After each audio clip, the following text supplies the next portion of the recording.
Hi there, everyone. This is Greg and Steve at CollectorMania out in Parker, Colorado.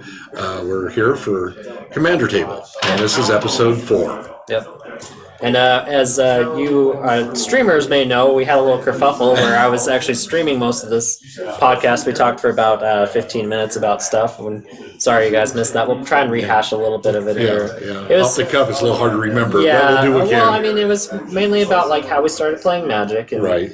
Like, I'll just go through mine really quick. I started in Innistrad, started playing Standard there, got a little, tired of it really, and then started playing Commander around and returned to Ravnica, and had a lot of fun with it. And here I am, still playing Commander, love it. Would never trade it for anything. And you did Ice Age, like you said. Yeah, I started collecting at Revise, but then I didn't start playing until about Ice Age, and collected a lot, bought a lot of Ursas and this and that. And then when I moved to Colorado, I was introduced to EDH. It was called EDH before that, before Commander, and I had a ton of these old cards, and that was one of the favorite things I had was I would build one of these decks with a lot of these old cards, and I'd go play with these people that have been playing for a while, and I'd drop a card and they'd all stop and go, "What is that?"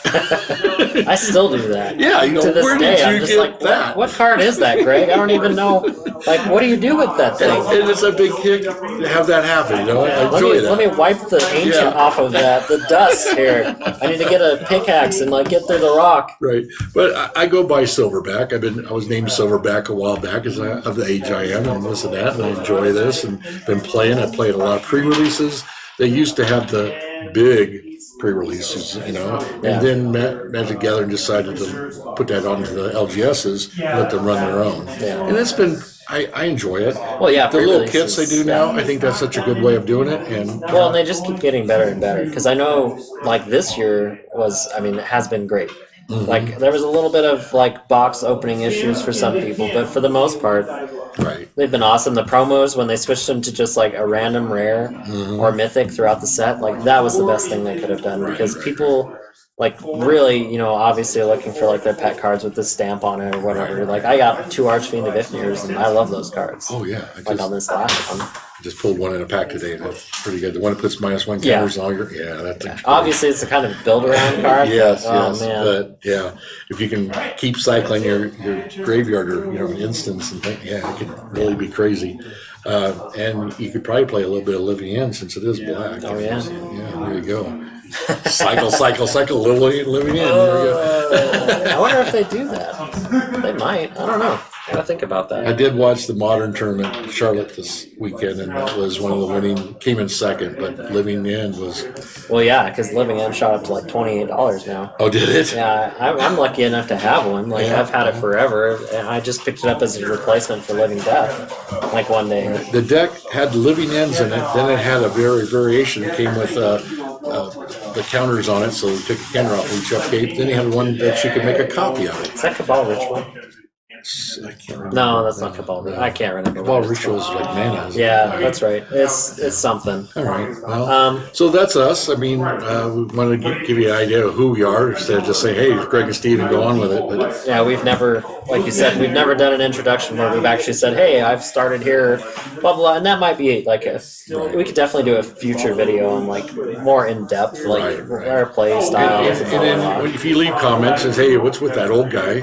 I know who you're talking about. That's Silverback guy. Yeah, Silverback guy. Or maybe I'm old. I don't know. I found a gray hair in my beard the other day. Oh no! Yeah, I know. It's starting. Poor thing. I'm almost 30. My life's falling apart. Life crisis. It's sad. My youngest kid is 35. So awesome. Well, that kind of brings up an interesting point where it's a testament to how crazy Magic is. We're friends, and we probably would have never met if there wasn't a game like this to facilitate, playing together and having a good time. And that, it brings up a great point about social skills and stuff. And there's people that are introverts, but they get into something like this, and all of a sudden it just kind of opens up a whole new world. Yeah.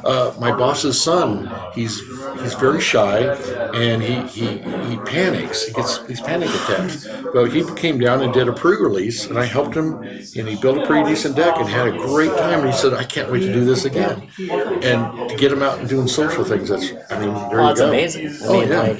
Same thing. I mean, I had a friend a couple of years back. Unfortunately, doesn't play anymore. You still owe me $10 for being your friend, right?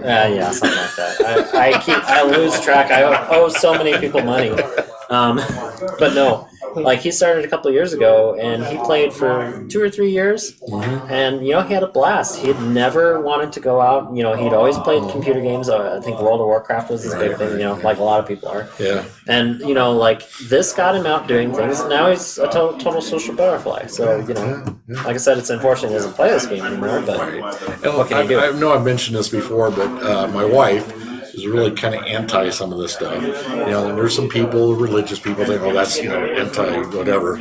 But there's angels, there's good cards, and I was getting my grandson involved in it, and he was pretty young, but I tried to explain to her that this teaches them reading. Oh yeah, and math. This teaches them mathematics. This teaches them social skills. This teaches strategy. Yep. And after she kind of listened to me, she went, "Oh, well, she wasn't so anti about it." Yeah. Well, that's how I got my wife into it. Like, look at all the stuff you can learn. Like this game has taught me more about math than probably my entire high school career. That's sad. Well, maybe not my entire high school career, but you know what I mean. Like a big chunk of it, where it's just like, how do you add? Well, that was middle school, but you know what I mean. Yeah.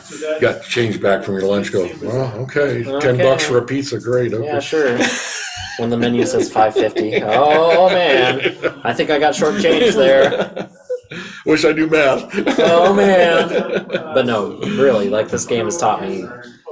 I guess not about math, but quick math, like how to do it in your head really fast. Compared to, there's a lot of even when I was in high school, which was 10 years ago, my high school reunion was actually coming up, but a lot of nowadays it's like all calculators and blah blah blah and stuff like that. Whereas in this game, you have to understand you're keeping track of your own, but you also need to watch others.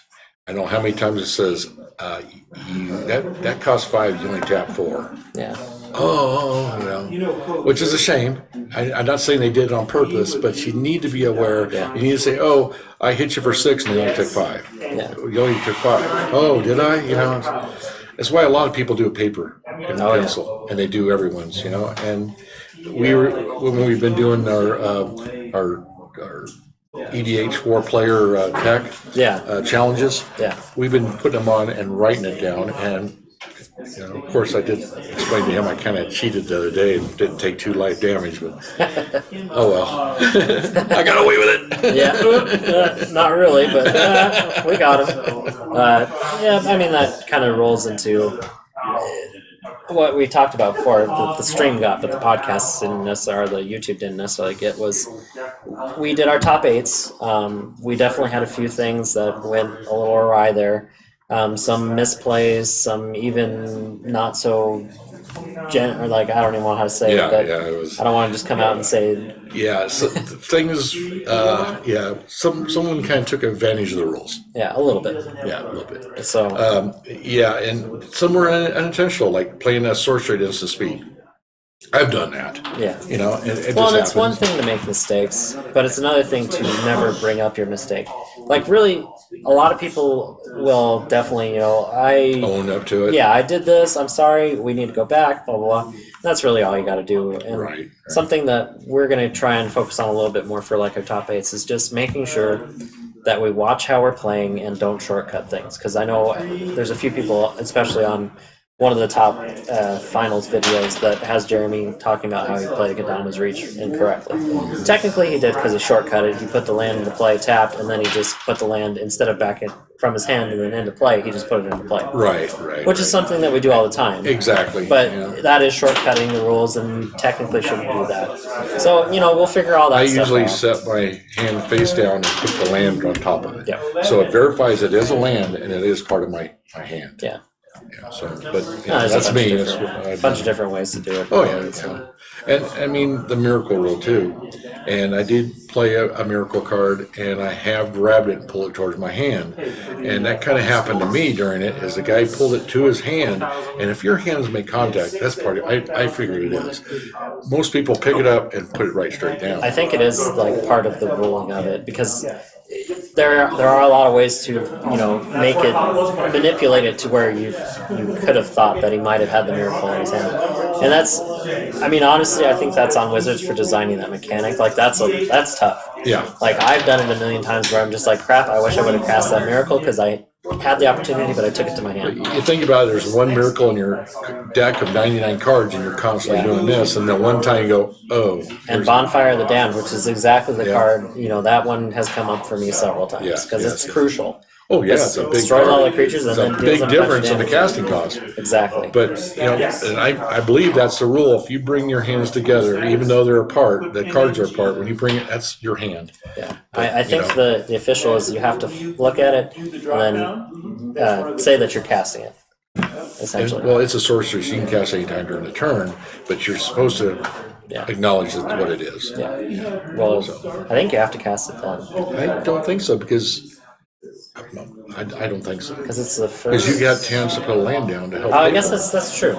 Yeah, I don't know. It's been a while since I played miracle cards, but so we need a miracles player up here, Legacy. They would answer this question in a second. Oh yeah. And they would probably have the same gripes about. Well, they probably figured it out by now. They Right. But, if anything, you'd probably play with their hand on the table and pick the card. Oh yeah, that's what I would do, especially if you're playing at that high of a level. Right. But like I said, one miracle in 99 cards. Well, in a lot of commanders, like it's a little more casual and blah blah, but we still don't want to see like people just directly cheating, right? Because that shouldn't be allowed anywhere, and it shouldn't be anywhere near the game, honestly. And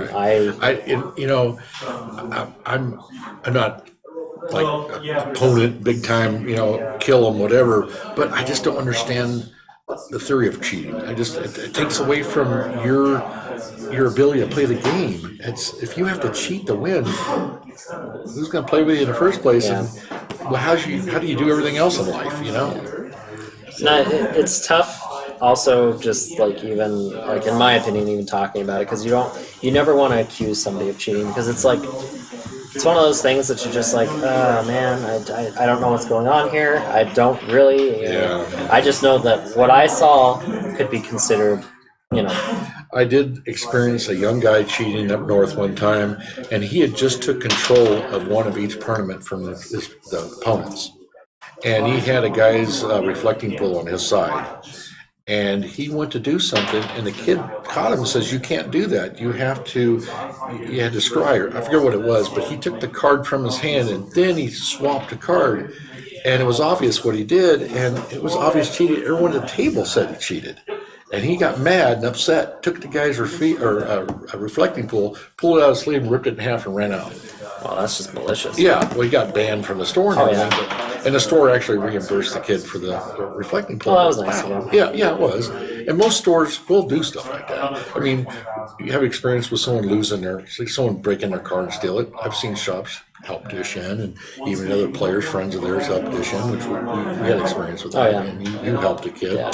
And it's a shame, but well, and we talked about before. I mean, we really are a community, and we really want to keep the people in our community that are here. Right. Like, we obviously like spending time with each other. I mean, we spend how many hours playing on Thursday nights together? Right. Like all of us, 30 of us or whatever. We get a rotation of new faces, and people rotate out and maybe show up here and there.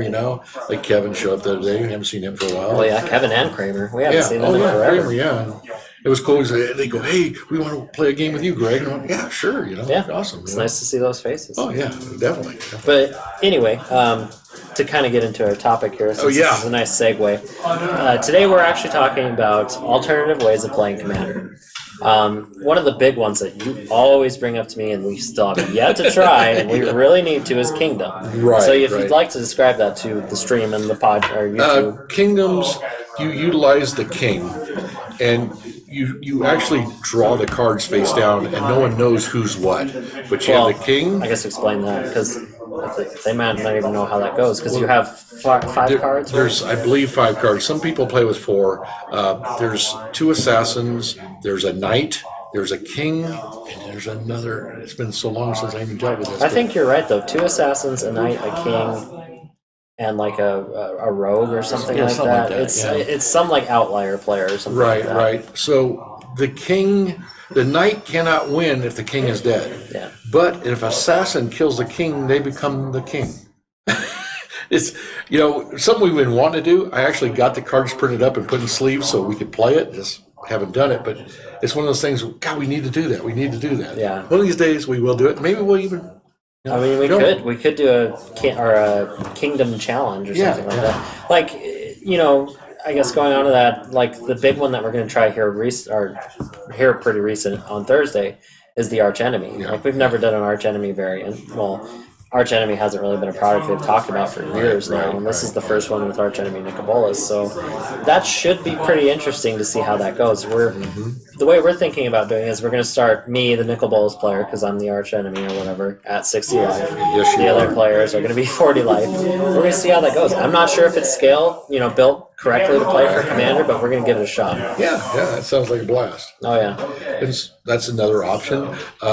Plane chase. Oh God, don't even get me started on plane chase. Yeah, and it's one of those ones that kind of just breaks up a monotony. Yeah.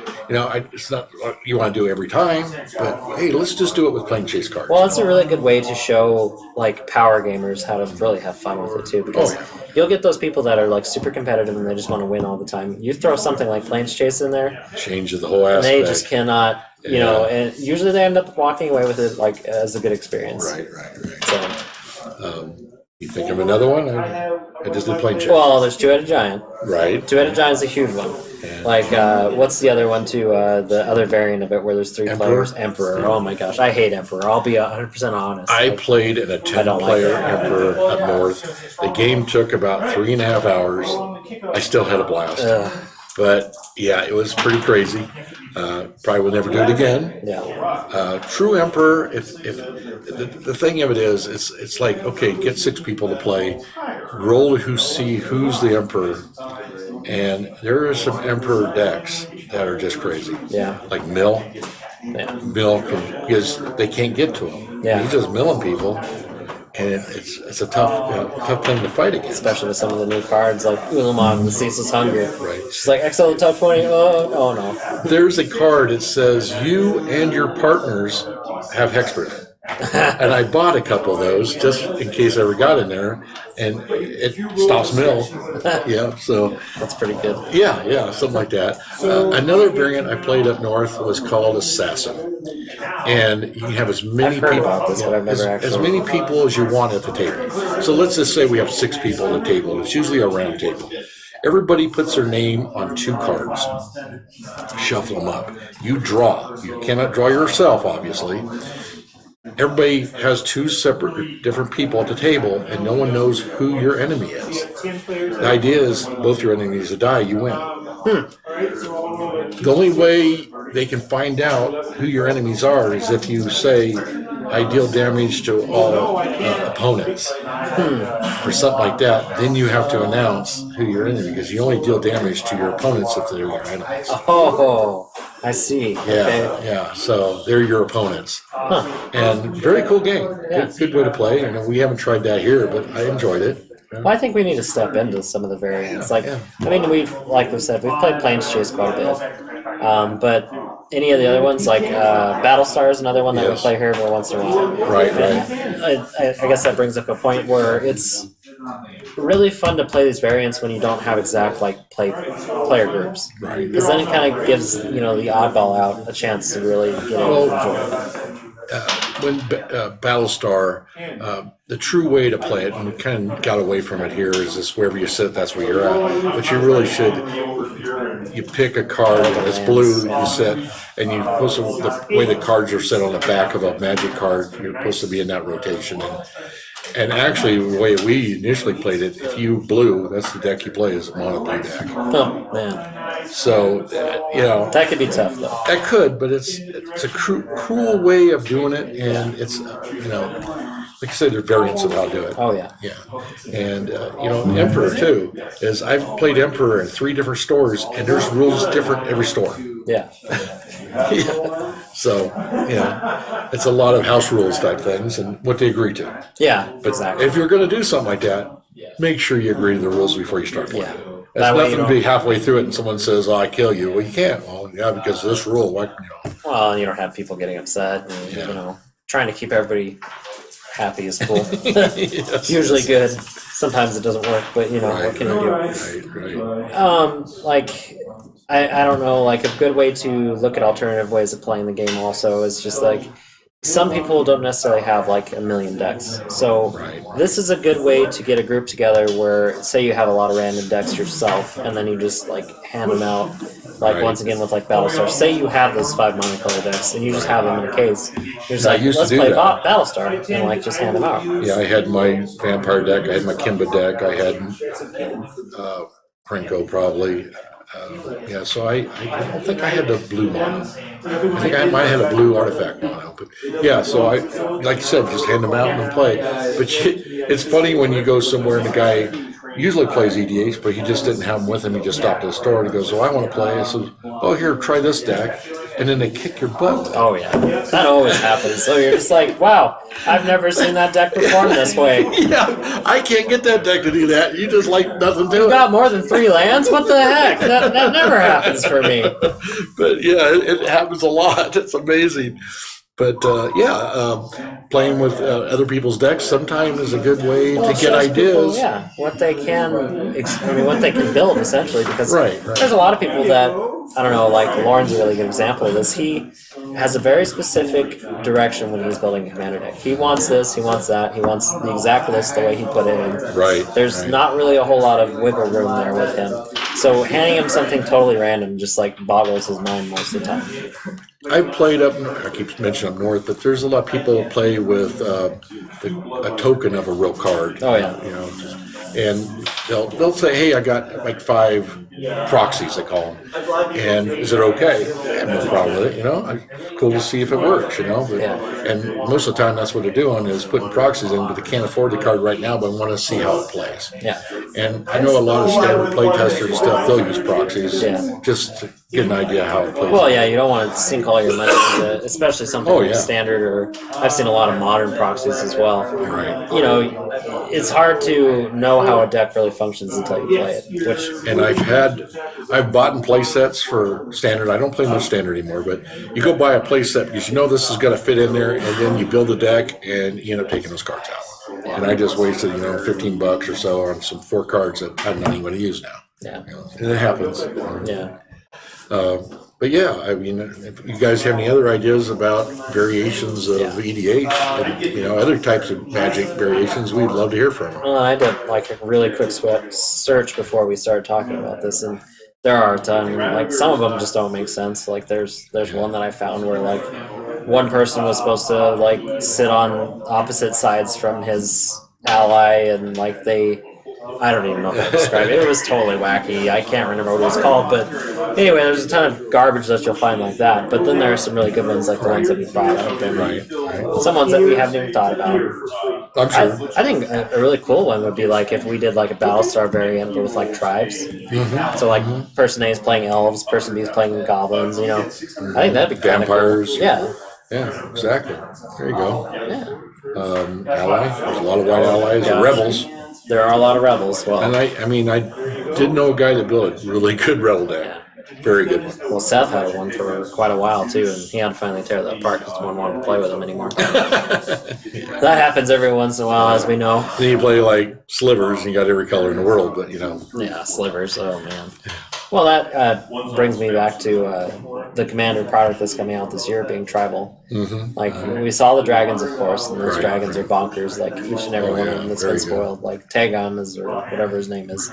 It's probably my favorite. That's that human monk. He's ridiculous. Blue white. Oh man. What do you think the other tribes will be? Well, dragons seem really good. I would think they might go something opposite like angels, maybe something like that. They could build a lot of angels. A lot of people have said demons, maybe. And Yeah. I know they keep saying that one is going to be a surprise, so I don't know what that's going to be. all changelings. That would actually be sick. Could you imagine? It's everything. Oh man, like you'd have a lot more like wiggle room on your tribal decks if they did something man. like that, especially like 5-color changelings. Oh man, if that happens, it's like Greg called it here. Yeah, I called it here. You heard it here, folks. Well, and you know, this kind of ties into another article that came out today, actually, where they did like a breakdown of like a whole bunch of different information for Magic. I don't know if you saw this, but it was like a looking through the year's gallery thing or something like that. Anyway, they had like all these graphs and everything. It's really awesome if you get a chance to check it out. But it had like statistics of most common creatures, and it's actually humans at like 1,600 or something like that. Elves is actually like one of the lower ones at like 326. Wow. Wizards is after humans. Landmore and, elves being in any green deck and things yeah. like that. But yeah. Wow. And then they have the breakdown. I think we're up to. I think the 5-color cards we have like 16,000, and then like multicolor cards and colorless cards they added those figures in there as well. Like how big is that card pool? Like that is ridiculous. Not all those cards are really usable, obviously, because there are some real duds, but then there are some cards. Well, just think about the power curve since it started. I mean, at one time Singer, Vampire, and you know Nightmare. Well, yeah, and the Angel, had Vigilance. They were like the top cards. And what's the dragon? Shivan Dragon. Shivan Dragon. That was like, when I talk about first starting playing, I went to my very first tournament and I got my DCI card the first time I was going to play, and I won my first game. And they put me at seat 1. I went, oh God, pressure's on. And across the table from me was probably like this 8-year-old kid that his chin barely passed the top of the friggin' tabletop. And I'm thinking, oh, here we go, you know? And he drops Shivan Dragon. And I went, oh, and he kicks my butt with Shivan Dragon. Next game, Shivan Dragon. It's like, wow, that was fun. But you got schooled. I got humbled, I tell you. It's like, you know, it was a beginner thing for me, but I learned real fast, you know. So one of those experiences I still haven't forgotten, you know. But yeah, fun times. Oh, tournament play. Oh man. Right. We really don't get to experience that often. I mean, we have leagues, but they're different. I went to the Modern Masters in Vegas a couple years ago, and I had an amazing time. A lot of fun. Played some mini masters, which I had a blast doing, and that. Some I wish they kind of pick up here, but just no one's really been excited about it. Oh, it's like Tiny Leaders too. Speaking of alternative commander formats, Tiny Leaders was a huge one for a little There while. was one called Behemoth too. Oh, we were trying to think of that earlier. Yeah, Behemoth was every card had to be over 4 mana. Yeah, something like that. 5 mana. And which sounds kind of boring for your first couple of turns, but right. But it's kind of makes things even because everybody's gonna get that big creature unless you ramp, you know. You know, but well, how do you ramp before 4? Yeah, I'd never seen anybody play it. I built one. Yeah. Just that tore it apart because no one played it. Well, yeah, because I mean that one doesn't make any sense to me, honestly. Yeah. The other one kind of makes sense. It to me, you might as well just be playing 1v1 at that point, honestly. But I still have 3 tiny leader decks. I tried to tear apart my blue-white one, and I pulled it out. In fact, last night to pull it apart and started playing it. And then, I hope it doesn't. Well, I guess there's something to be said that Leovold's still allowed in Tiny Leader, so there you go. Oh, yeah. There's a place to put him. And Because I think they designed him for that. Another segue is ban lists and stuff. You know, people get burnt or get upset. They get, you know, I'm going to quit. I'm going to do this. You know, like when they did the artifact storm, the copter. Oh yeah, copter. Yeah, when they did that, everybody, oh no, you know, the price went through. Yeah. You know, they're manipulating the price. No, they're trying to make things fair. Yeah. And today they announced the Ether Marble Works. Then you look at what the percentage of decks out there utilizing it. And it was over 27% of all the decks played in these tournaments was that. Yeah. And they're being consistent. Yeah. And this happened before, you know, and so you almost have to expect it, you know. So kudos to them to be consistent. And like I said earlier, the stream people will probably remember this, but like all that does for us is let us grab a card for cheaper. Like we really have no room to complain about this because what happened when Emrakul got banned? Yeah. Or not Emrakul, the big one. Am I thinking right? Emrakul, I'm pretty sure it was. Okay, Emrakul. Yeah. I always get Emrakul and Ulamog mixed up, but Emrakul when Emrakul got banned, like that just lowered the price of it. So now I see it in a ton of commander decks, and it's a great commander card. But now, by doing that, Ulamog's gone. Yeah. No one's going to cast that hard cast it. They're not going to. I see. I've heard of Ulamog being played in other formats too, so there's still an argument to be made for that. But I don't know. Maybe it'll get a little cheaper for us because I think it's like $20 or something. And that's cool about playing EDH because you're right. Standard will rise the price. Even EDH will maintain some prices on old cards because it's an EDH card. I know when new sets come out. Doubling season. Yeah. Oh yeah. But I know when new sets come out, I look for EDH cards. And I'm sure you do the same thing. And you try to look at that mana curve. And okay, this 2 casting cost is a lot better than any other 2 casting costs. And I'm going to replace that 2 casting cost. This 4 is, I have a lot of 4s, but this is a little bit better than a couple of them. So it seems like every set that comes out, there's 1 or 2 cards that get changed out in certain decks. It helps that deck. That's just like that new 3-cost sorcery board wipe. I mean, that thing is crazy. Oh, yeah. Yeah, exactly. It's a little bit more detrimental in EDH because, essentially you're taking 2 rotations of a turn off, which can be a little But, it's still a crazy board wipe. Nicol Bolas, as we've talked about before, is a ridiculous card. Oh, yeah. I can remember when they reprinted Nicol Bolas as a Planeswalker, and it was at a pre-release I was at. It was one of the big ones. And after the pre-release was done, this kid stood up on top of the table, taking bids on and he started getting bids. I think he got $60 for the thing right then and there at the end of the pre-release. Smart kid. Yeah, really smart. Oh, man. Well, and then speaking of that, if you want to kind of segueing here, if you want to pull up the Mythic spoilers so we can talk about the spoilers that came out today. Yeah, you... Because I'm afraid if I mess with this again, we're going to end up starting over or something. As we talked about before, I'm a new driver on our little computer program. Well, not little, but program here. And usually we have Eric kind of with us, but I think we're going to start doing this more ourselves. So we'll see. Maybe we'll hit record first. Yeah. Mistakes were made. Shoot, I just hit the wrong one. Oh, that's the right one. No, I hit Amonkhet. We don't want to know Amonkhet. Amonkhet. We'll just go to newest spoilers. Because there's one card in particular that I really wanted to talk about that came out today. Newest spoilers, one over.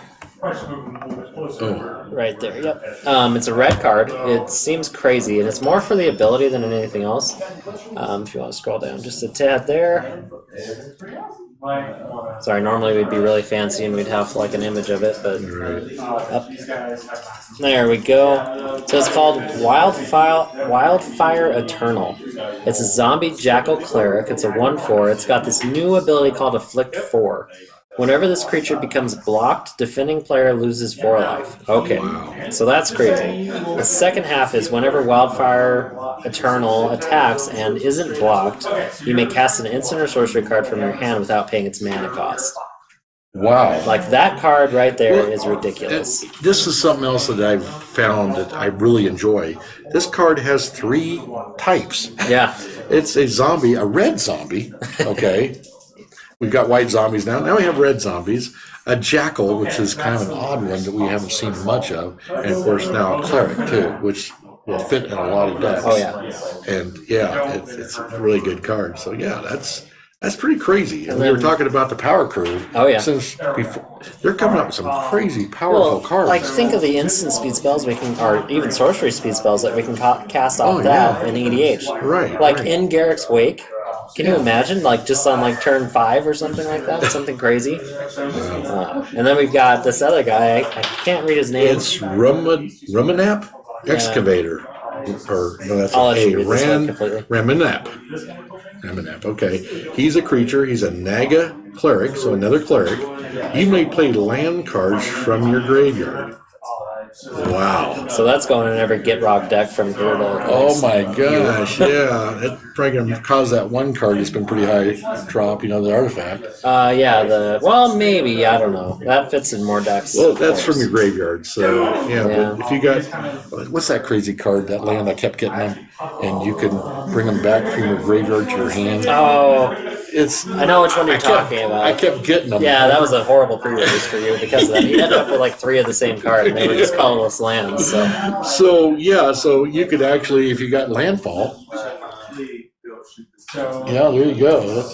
Well, especially with like an Oracle Moldai or something like that, lets you play multiple lands. Right. Like Azusa. Azusa's going to love this card. Oh, yeah. Oh, geez, yeah. Okay, and then the next is a red instant called Abrade. That's a 2 cost. It's instant speed spell. It's uncommon. It's a modal spell, so choose one. It's got Abrade deals 3 damage to target creature or destroy target artifact. So, pretty interesting. I wish it would say player instead of creature, but what can you do? I think they stay away from that a little bit. When I see stuff like this, I take some old cards that I've utilized before, like liquid metal coating turns a permanent into an artifact, then you just destroy it. Oh, yeah. Yeah. You have a 10/10 creature? Well, I'm gonna kill I it. don't know why I'm so yawning today. Sorry, guys. And then we have a white spell, Adorn Pouncer. It's a creature and it's a cat, a mean looking The artwork cat. looks awesome, and these are the promos, of those course. eyes, geez, that's a mean looking cat. Double strike, and it has Eternalize, which is 3 and 2 white. I'm not sure what Yeah, we don't know what Eternalize the ability does yet, but I mean, is. That kind of like Embalm or something, maybe? people are saying that it might be like the upgrade to Embalm. Like a lot of people are actually hoping it's not like the Megamorph situation, I wonder if you can make a copy of itself with that. that'd be cool. Wouldn't that be nuts? Then you have, I don't know. Depending on which card it's on, it could be crazy. I mean, that's a pretty decent cat. I mean, you've got a 1/1 that has double strike, so if it hits somebody, you're gaining 2 life and all that good stuff. If it has something with boosting its power, then yeah. Or maybe it can be cast, or maybe it can be turned into an enchantment with double strike. Who knows? I don't know. We'll have to wait and see. Oh, yeah. But I mean, some pretty cool spoilers for today, and like I said, my favorite, of course, is the Wildfire Eternal. geez. Like that card seems nuts, but all of them are pretty cool. So Right. Yeah, that's Can't the one. That's when complain. you banish to the moon. Go ahead and make colors, man. we almost messed up on that on the 1v1 tournament too, Yeah. because me and Kylie were sure it could grab an artifact. Remember the whole Right, and no, it cannot. It can only grab lands, planeswalkers, or creatures. Right. So read the card, I Yeah. guess. Yeah. Plus, I know that one red card. It says when you use a non-mana ability of a creature, artifact, or land. And people always forget the artifact or think of something else. But yeah, that's a good card too. I like that card. Yeah. I don't know. I think this Hour of Devastation is actually going to be a little bit better than Amonkhet, personally. I think it's going in the opposite direction. You know how usually the big set is usually the hit, and then the little set is usually the dud. It still kind of has that Egyptian feel to it. Oh, yeah. Yeah. So, Yeah. Well, and I don't know if you've been paying attention to the lore at all, but like things are getting like turned up to 11 now. I'm not that crazy. Like they had this whole like I was flashback scene. disappointed with the Tezzeret and when he came out. I don't think he should have been more powerful. Oh, the Planeswalker. Yeah, because the storyline was kind of developed around him stealing all the inventions and stuff. It's kind of sad that the dual deck Planeswalker card is more exciting than the actual one that's in the set. Right.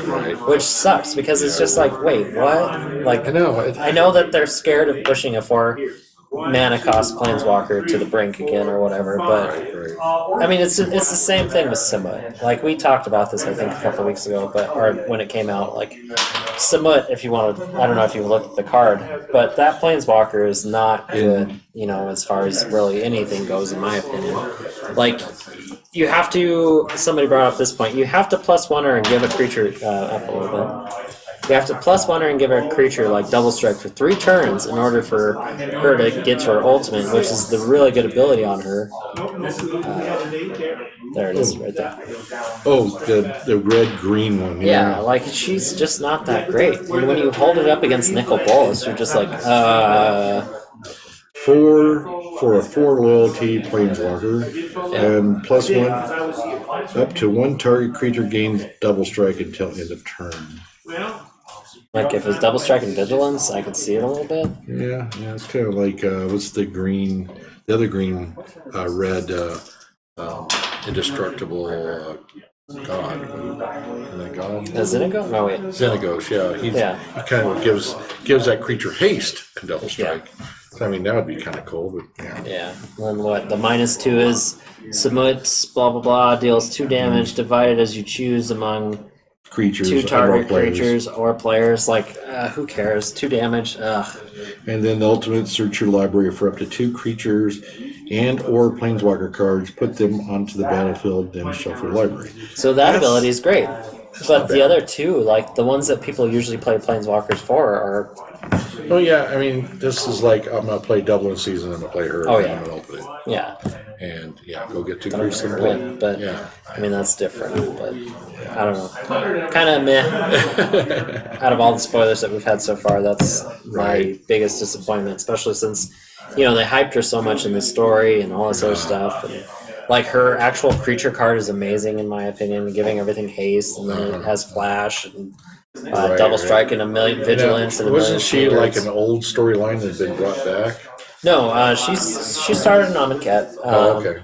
She was I thought someone basically said they just brought her in from before. Okay. no. The whole thing is like she was one of the only people on Amonkhet saying like something's wrong, because it looked like Danger, Paradise. Will Robinson. Yeah, danger. So you'd really have to read it. I just showed my age. Well, I've seen that one too. So,